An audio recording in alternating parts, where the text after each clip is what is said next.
Day and night 40 நாட்கள். ஆமென். இது ஒரு ஆச்சரியமான அனுபவம். ஏன்னா ஒரு மனிதனால் தண்ணி குடிக்காமல் சாப்பிடாமல் இருக்க முடியும்னா அது ஒரு குறிப்பிட்ட நாள் தான்.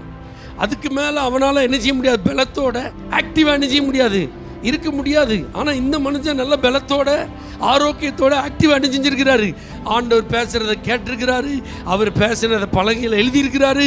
சுமார் கடல் மட்டத்தில் இந்த 3500 அடி உயரத்தில் இருந்த மலையிலிருந்து அதோட தூக்கிட்டு இறங்கி என்ன செஞ்சிருக்கிறாரு, வந்திருக்கிறார். அப்ப தேவ ஜனமே, இந்த 40 நாட்களுக்கு பிறகு உங்களிடத்தில் கர்த்தருடைய வார்த்தை இருக்கும். நீங்க என்ன செய்யணும்னு நினைச்சாலும் அதுக்கு கர்த்தர்ட்ட போய் இதற்கு என்ன ஆண்டவரே சொல்றீங்கன்னு கேட்டா கர்த்தர் உங்கள்ட்ட பேசுவார். நீங்க ஏதாவது ஒரு தீர்மானம் பண்ண போறீங்கன்னா அந்த தீர்மானத்திற்கு ஆதாரமா கர்த்தர் ஒரு வசனத்தை தருவார்.